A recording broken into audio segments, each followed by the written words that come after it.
Personne n'est parfait. Nous avons tous des moments où nous dévions de nos idéaux. Mais il y a une grande différence entre une personne avec des imperfections, qui fait de son mieux, et quelqu'un qui agit de manière délibérément malveillante. C'est une triste réalité. Certaines personnes dans ce monde ne souhaitent que le pire pour ceux qui les entourent. Parfois, cela découle de traumatismes passés, parfois de troubles de la personnalité. Mais quelle qu'en soit la cause, ce sont des individus dont il faut apprendre à se tenir éloignés. Justement, la philosophie stoïcienne nous permet non seulement de reconnaître ces comportements nuisibles, mais aussi de mieux comprendre les nôtres. Le but ici n'est pas d'ériger des murs, mais de développer une compréhension plus profonde du monde et des relations humaines. En cultivant cette conscience, nous pouvons bâtir une vie plus harmonieuse et riche de sens. Dans cette vidéo, nous allons explorer ensemble 5 signes clairs qui permettent d'identifier une personne toxique. Avec ces clés, personne n'aura à avancer dans l'obscurité sans la lumière de la vérité et de la sagesse. Continuons ensemble cette quête de lucidité et de résilience. Avez-vous déjà ressenti une tension au cœur face au comportement de ceux qui agissent avec des intentions malveillantes? Ces individus utilisent le mensonge comme une arme redoutable, un outil pour manipuler, dissimuler la vérité et atteindre leurs objectifs. Le mensonge pathologique se manifeste souvent par une répétition compulsive, servant des motivations cachées, le pouvoir, le contrôle ou l'évitement de responsabilité. Les signes incluent des récits changeants, des incohérences flagrantes et des réactions exagérées lorsqu'ils sont confrontés à la vérité. Prenons l'exemple d'Élise, une professeure de lycée dévouée qui commence à remarquer des comportements étranges chez un collègue, Damien. Damien, bien qu'apprécié pour son charisme, se targue régulièrement d'avoir organisé des événements scolaires qui ont pourtant été gérés par d'autres membres de l'équipe. Il s'attribue également la réussite des projets auxquels il a peu contribué. Face à cette situation, Élise ressent d'abord de l'injustice, mais décide de ne pas laisser ses émotions dicter ses actions. Inspirée par les principes du stoïcisme, elle choisit une approche calme et réfléchie. Élise commence à documenter avec précision les faits. Elle rassemble des preuves, comme des courriels et des rapports, montrant clairement les contributions de chacun. Une fois ces éléments en main, elle demande un rendez-vous avec la direction de l'établissement. Durant la réunion, Élise expose les faits de manière objective, sans colère ni accusation. Elle souligne l'importance de la transparence pour préserver la confiance au sein de l'équipe éducative. La direction, attentive à ces arguments, décide de réévaluer les processus d'attribution des responsabilités et de reconnaissance des efforts. Grâce à la patience et à la sagesse d'Élise, non seulement Damien est confronté à ces mensonges, mais l'ensemble de l'établissement tire une leçon précieuse sur l'importance de l'honnêteté et de la collaboration. Comme le rappelle Marc Aurèle, l'objet de la vie n'est pas d'être du côté de la majorité, mais d'échapper à se trouver dans les rangs des insensés. Ce principe nous invite à rester fermes face aux mensonges et à toujours privilégier la vérité, même lorsque la situation est délicate. En cultivant courage et discernement, nous pouvons non seulement surmonter ces défis, mais aussi inspirer un environnement où l'intégrité et le respect sont valorisés. Et vous, comment réagissez-vous face à des comportements malhonnêtes? Partagez vos expériences et réflexions dans les commentaires. Poursuivons vers le 2e signe clair d'une personne toxique. Dans le monde complexe des relations humaines, l'art de la manipulation se cache souvent dans l'ombre, derrière des apparences séduisantes et des comportements flatteurs. Selon la philosophie stoïcienne, l'âme doit rester prête à affronter les dures réalités, car le mal peut prendre de nombreuses formes et la tromperie n'a pas de limite. La manipulation naît d'un désir insatiable de contrôle et de pouvoir qui pousse certains individus à concevoir des stratagèmes complexes et à s'engager dans des mensonges incessants. Prenons l'exemple de Paul, un jeune entrepreneur qui, après avoir cofondé une petite entreprise avec son ami Julien, commence à remarquer des irrégularités dans les décisions prises par ce dernier. Julien, sous des airs amicaux et protecteurs, manipule subtilement les discussions en privé avec les investisseurs, les orientant à croire qu'il est l'unique moteur de la réussite de leur projet. Il flatte Paul en public tout en discréditant ses idées en privé, créant une image de lui-même comme le leader incontestable de leur entreprise. Au début, Paul hésite à agir, se demandant s'il ne dramatise pas la situation. Cependant, en cultivant la vigilance et en pratiquant une introspection stoïcienne, il décide de ne pas se laisser influencer par ses émotions de colère ou de trahison. Paul choisit d'observer, de documenter les faits et d'analyser les actions de Julien avec calme et rationalité.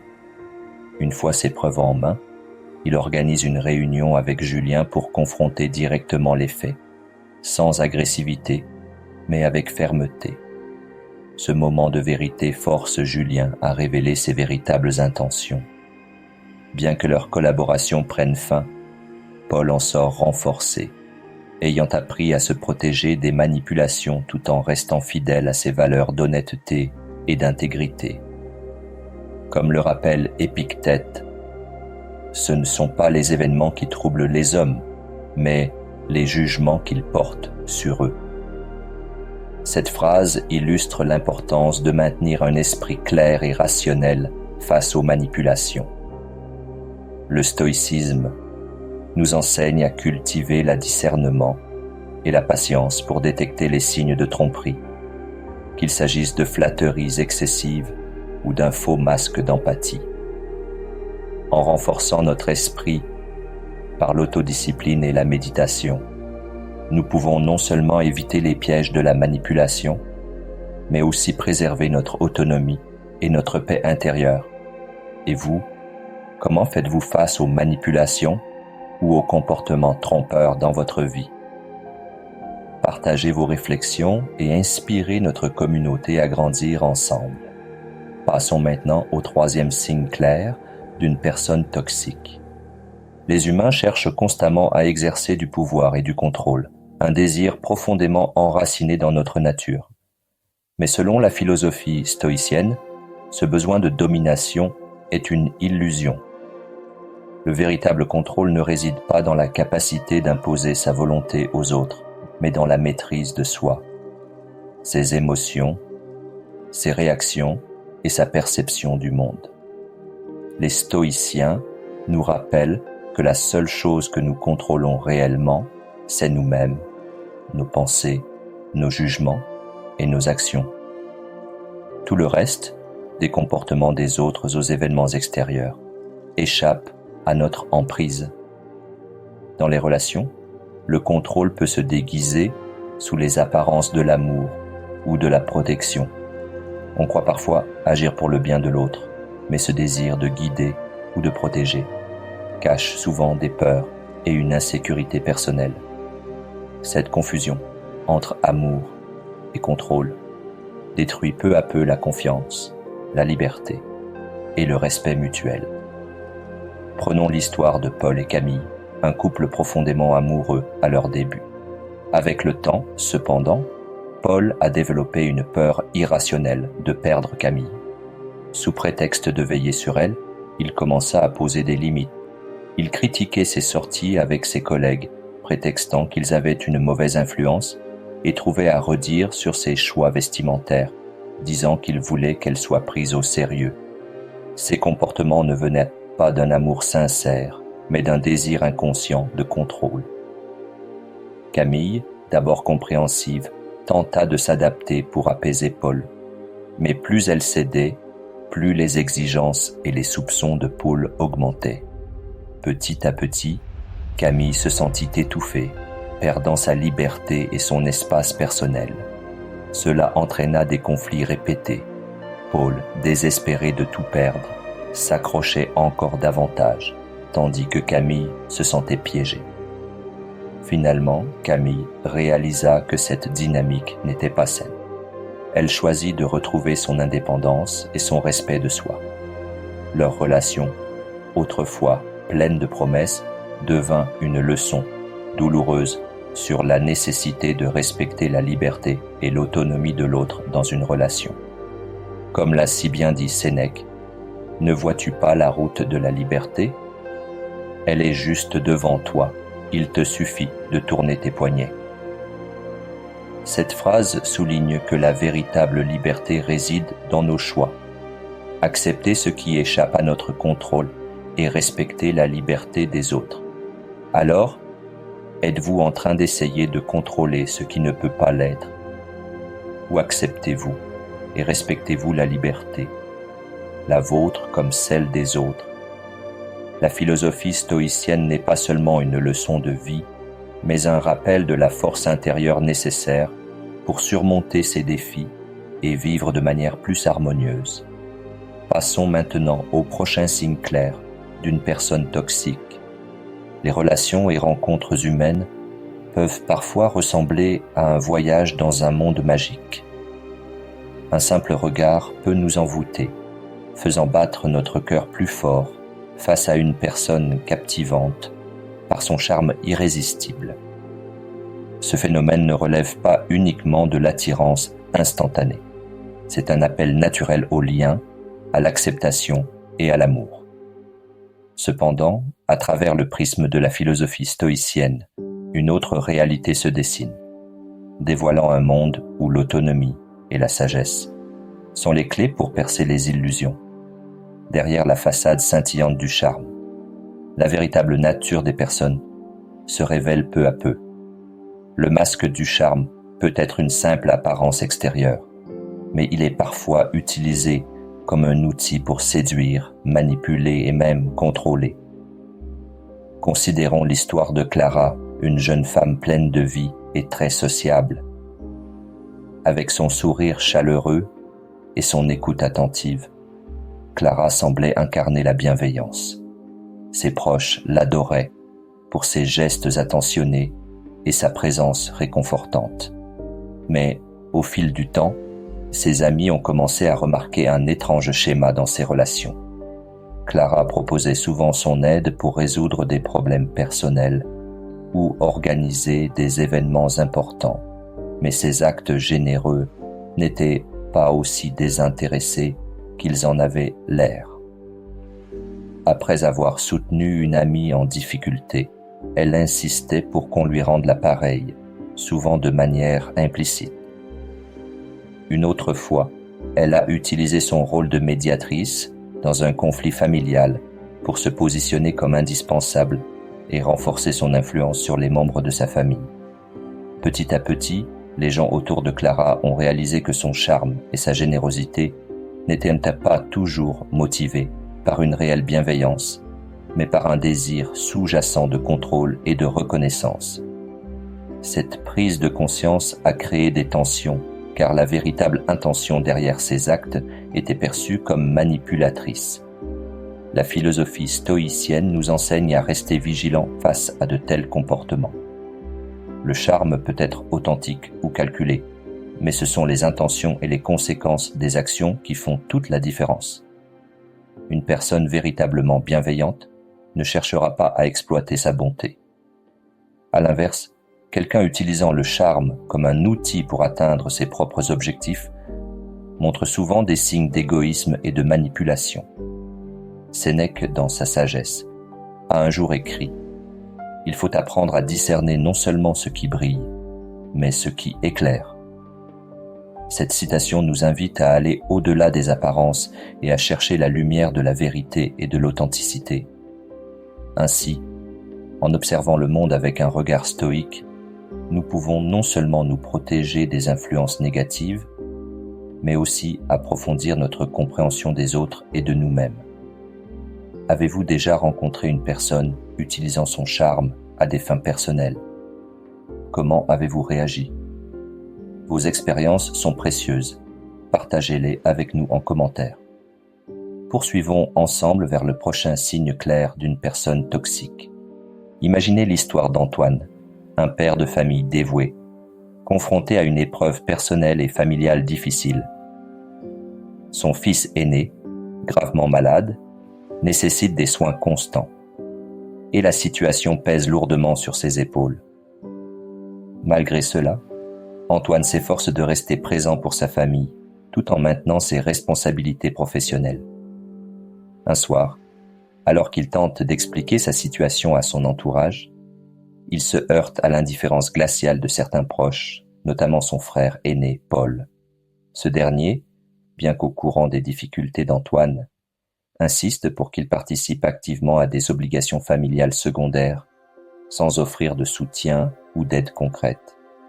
Pour Paul, les traditions familiales passent avant tout, et il minimise les souffrances d'Antoine en affirmant « Tout le monde a des problèmes, il faut juste s'y faire ». Ce manque d'empathie, bien que voilé par une apparente logique, reflète un désintérêt profond pour la valeur humaine et les liens familiaux authentiques.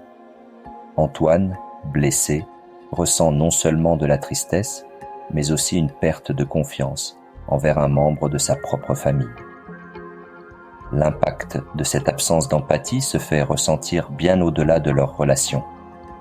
Elle crée des tensions, un sentiment d'isolement et compromet l'harmonie familiale. La philosophie stoïcienne nous rappelle qu'il est essentiel de trouver un équilibre entre raison et émotion pour affronter de telles situations. Quand nous sommes confrontés à un manque d'empathie, la clé réside dans notre réaction.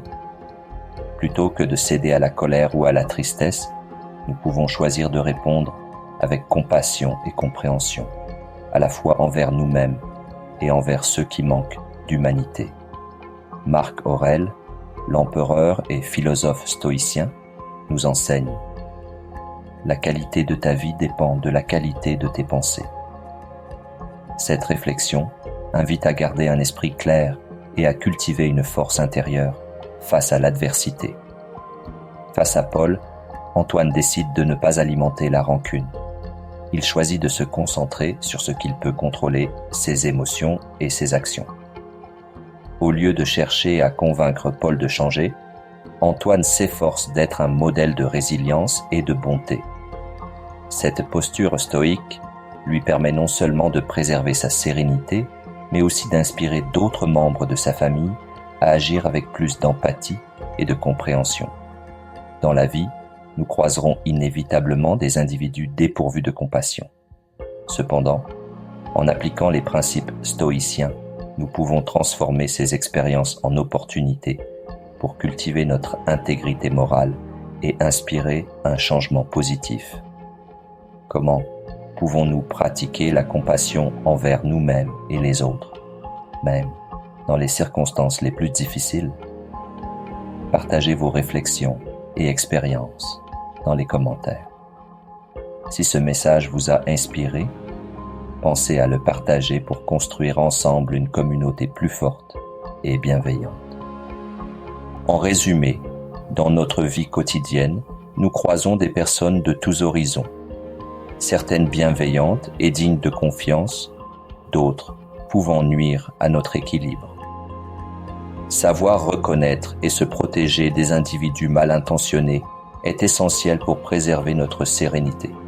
Le stoïcisme, en tant que guide philosophique, nous offre des outils concrets pour détecter ces comportements nocifs et agir avec sagesse. Voici 5 comportements typiques d'une personne toxique, accompagnés d'une solution stoïcienne concrète à appliquer pour chacune d'elles. 1. Une communication fausse et mielleuse. Les individus malveillants adoptent souvent une gentillesse exagérée pour masquer leurs véritables intentions. Le stoïcisme nous apprend à privilégier la sincérité et à juger une personne sur la cohérence entre ses paroles et ses actes. 2. L'habitude de rejeter la faute sur les autres. Ils fuient leurs responsabilités en blâmant autrui ou les circonstances. Le stoïcisme, lui, valorise l'acceptation des événements hors de notre contrôle et la prise de responsabilité pour nos propres actions. Troisième, un manque flagrant d'empathie.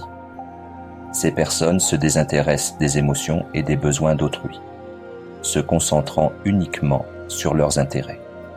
En contraste, le stoïcisme insiste sur l'importance des liens communautaires et de l'empathie pour bâtir des relations solides. Quatrième, un abus de pouvoir. Le désir de contrôler ou d'imposer ses volontés aux autres est un comportement typique. Le stoïcisme encourage l'usage du pouvoir pour le bien commun, jamais pour opprimer ou dominer. Cinquième, un amour-propre excessif. Un ego surdimensionné rend ces individus égoïstes et insensibles, prêts à écraser les autres pour atteindre leurs objectifs. À l'opposé, le stoïcisme prône l'humilité et place l'intérêt collectif au-dessus des ambitions personnelles. En intégrant ces leçons dans notre quotidien, nous nous protégeons des influences négatives, tout en cultivant des relations saines et durables. Comme le souligne Marc Aurèle, la vraie force réside dans une vie guidée par la vertu et la raison. En appliquant ces principes stoïciens, nous avançons vers une existence plus paisible, empreinte de sens et de moralité. Le stoïcisme nous enseigne que face à ces comportements, la clé réside dans la maîtrise de soi, la lucidité et l'engagement envers nos propres valeurs. En étant vigilants et en cultivant notre vertu, nous pouvons éviter ces pièges, tout en avançant vers une vie plus sereine et alignée. Comme le disait Marc Aurèle, l'âme se colore des pensées qui l'occupent. Choisis de rester lumineux, même face à l'obscurité. Soyons forts et lucides pour bâtir un monde où règne l'harmonie et la sagesse.